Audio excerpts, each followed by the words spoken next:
দিত না, তালা দিত না, ঘরে ধরে তালা। হ্যাঁ, সে তো তালা খোলা থাকতো। ও মা, ও সবাই জানে ও ঘুরছে, কেউ ঢুকে না, সবাই জানে ঢুকছে, নীলেশের দেখে এসছে। না আমাদের এখনো তো ওটা হ্যাঁ, আমাদের দেখা সৌভাগ্য হয় না। ওগুলো কি কেন জানি, ওগুলো সব পূর্ব জনের স্বীকৃতির ফল। যারা স্বীকৃতি করে, তবে এটা যে স্বীকৃতির ফলেতে তুই গোপাল মার সঙ্গে যোগাযোগ হয়েছে, এরা সব এসছে পূর্ব জনের কিছু কিছু ঠিক কাজ করে রেখেছিল, তবেই দর্শন হচ্ছে। এই সবসময় এই কথা শুনছি, বাড়িতে সবসময় সবাই এই কথা বলছে না, এর কাছে যেই আসে সব সময় এই কথা শুনছি। কেন না, তার সঙ্গে যোগাযোগ আছে, তার সঙ্গে সম্পর্ক আছে। বলছে কৃষ্ণ এদের অর্জুনের মামাতো ভাই, রক্তের সম্পর্ক, তো ওর সঙ্গে রক্তের সম্পর্ক। কার সঙ্গে? কৃষ্ণের সঙ্গে অর্জুনের। হ্যাঁ, অর্জুনের রক্তের সম্পর্ক। তো বলছে অর্জুনের সঙ্গে রক্তের সম্পর্ক, ও তো থাকবেই, কৃষ্ণ তোকে দেখবি, কেন ওর নিজের আত্মীয়। তা কৃষ্ণ কাউকে পিসির ছেলে তো, তার পিসি মানে কি, মা পিসি একটাই, তার পিসির ছেলে, ও তো করবি, দেখবি। আর বিশ্বর সঙ্গে আলাদা সম্পর্ক ছিল। বিশ্বজন যখন মরে গেছে, সবাইকে মেরেছে তো, ইয়ে মারলো তো, অর্জুন মারলো তীর দিয়ে অর্জুন মারলো।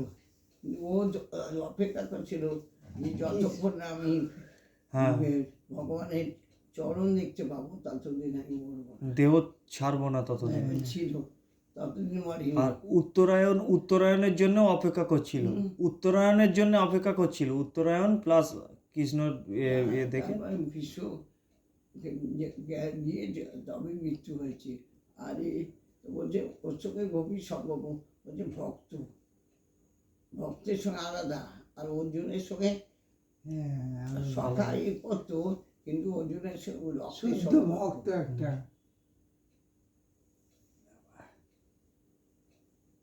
আর ওর সঙ্গে আমার রক্তের সম্পর্ক। গোপাল মা শুদ্ধ ভক্ত। যখন ভীষ্মকে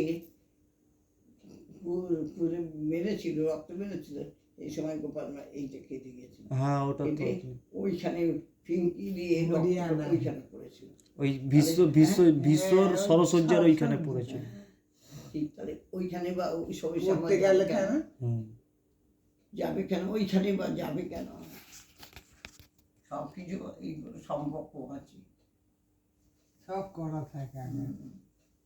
সব বুঝে অবিরাম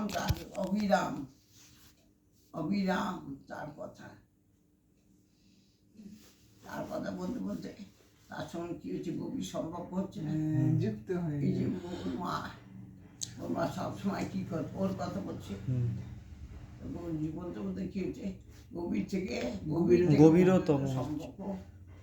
আচ্ছা, সাপটা আপনাদের বাড়ি যে সাপটা থাকতো, তো তাহলে কি কিছু তো খেত নিশ্চয়ই, কি খাবার আলাদা দেয়া হতো? কিছু খাবার আমরা দেখিনি, খাবার ঘুরে বেরিয়ে আসতো, আচ্ছা, বাইরে থেকে ঘুরে আসতো, ও তো আবার চলে আসছে, ও দেখতে পাবে, সাথে জামা কাপড় মেরে দেবো, ও বাবা, ও সেই উপরে উঠে চলে। আচ্ছা, একটা ভয় লাগবে তো, তুমি দেখা ছাদে কাপড় মারছো, ও তো উপরে ঘুরছি, তোমার ভয় লাগবে কেন? ভয় লাগবে না, আমি জানি ও বড়রা পাড়া দিতে এসছি, ওটা তো গোপাল বাড়ি। কত কি বলতে যে চুড়িটা সোনাপুর থেকে দিয়েছে বিয়ের আগে, তুমি ঘরে তুলতে ভুলে গেছে, পুরো তাকে মানে চোট না নিতে পারে, ও দাঁড়িয়ে আছে সবটা এইভাবে, মানে চুড়ি, হাতের চুড়ি না কি করতে দিয়েছো না সোনারপুরে, তখন বলে তোলা হয়নি ঘরে, যা ওটা বাইরে আছে, তার কি হবে? তারপর দেখলাম ওই মানে পাহারা দিয়েছে, ও চুড়ি, হ্যাঁ, সেই বসে পাহারা দিচ্ছি, চোর ঢুকবে একদম নিয়ে ওই সোনা দিয়ে এটা বসে আছি। তারপরে দেখ না, ওর মেয়ে তখন ছোট, খাটে ঘুমাচ্ছে, ও গিয়ে কাজে উঠে পাশ থেকে ঘুমাচ্ছে, আমাদের ভয় লাগবে, ও তো ঘুমাচ্ছে। হ্যাঁ, সে তো ভয় তো লাগবে একটা। ও তো ঘুমাচ্ছি, আমরা তো ভয় পাবো। ও গিয়ে দেখি ও খাটের উপর ঘুরছে। তাহলে কে আমাদের আত্মীয়। আর একজন যদি ভয় পায় পেত, হনুমানগুলো এসে ঘটনা করে বসছে, পিঠে আছে, তাহলে কি ওরা আমার নিজের সম্পর্ক, আমরা ওকে ভয় পাচ্ছি।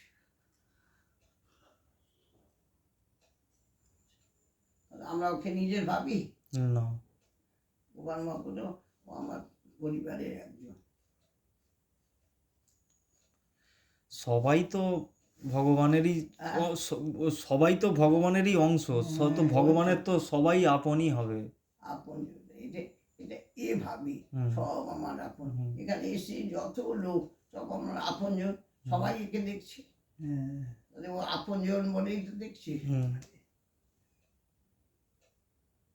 এই হাসপাতালে গেলে সবাই এর কাছে আসে, বলছি উনি কি বলো, আমরা কি পয়সা দিই না, বেশি টাকা দিয়ে উনি কি ভর্তি হয়, উনি পয়সা দেয়? তখন বললো না, সবাই উনি কিছুই দেয় না, আপনার দেন। আপনার কাছে যাচ্ছে না, একটা মানুষের কাছে আপনি চিন্তা করে, একটা মানুষের কাছে এত সারাদিন সবাই ওখানে যাচ্ছে কেন, তাহলে কিছু একটা আছে। যেন মানে ঘরটার মধ্যে একটা হয়ে গেছে, মানে হিরিক পড়ে গেছে, সবাইকে ঢুকতে হবে একবার, এরকম একটা ব্যাপার হয়ে গেছে। সিঁড়িতে যখন যেতাম একটা ঘরেতে সবাই আসতো, সব ভক্তরা সব আসতো, আর একটা পাশের একটা ওরা ভাড়া নিয়েছে, মানে বেড়াতে এসছে, তো বলছে এই ঘরটায় বান্দর আছে, আসেন খিচিড়ি মিচির ঘর থাকে, সবসময় খিচিড়ি মিচির বান্দর আছে, তাও একটা ছেলে ওর বান্দর আছে, তো ঘরেতে নিয়ে এসে বলছে আপনি এখানে চেয়ার দিয়েছে বসুন। আমার কিছুক্ষণ বসার পরে বলে আমি তাহলে রোজ আসবো, বলছে আপনি ওকে বান্দর হয়ে গেলেন নাকি, এই ঘরটাই যে বান্দরেরই ঘর, যে আসে বান্দর, তাহলে একটা মানুষের কাছে। আচ্ছা, এই যে মানুষগুলো আপনি যাচ্ছেন, এই যে মানুষগুলো আসছে, ওরা তো আপনাকে ওপর দেখে কথা বলে চলে যাচ্ছে, কিন্তু ওদের সঙ্গে নিশ্চয়ই আপনার পূর্ব জন্মের কোনো পূর্ব জন্মের দেখা হয়েছে। এই যে এসছি এখানে সবাই তো ওরা এসে গেলি, তা তোরা তো ভালোবাসিস, তো কেন বাসিস, নিশ্চয়ই তখনই হবে পূর্বের জন্মে তোমার সঙ্গে দেখা। আচ্ছা, ওরা তাহলে তো এলো, মানে আপনার কাছে আসলো, এসে ওপর দু চারটে যা ভগবানের কথাই শুনলো, যা হোক কথা শুনলো, চলে গেল, ওরা তো কিছু বুঝতেই পারলো না, কিছু তো বুঝতে পারলো না, যার যেরকম এসে সেরকম হয়তো একটু কিঞ্চিত বুঝতে পারলো। সবাই বুঝতে পারে, সবাই খেতে পারে, একজন উড়ি করে খেয়ে নিলে, একজন আস্তে আস্তে খেয়ে না, মধুর স্বাদ সবাই বুঝতে পারবে না।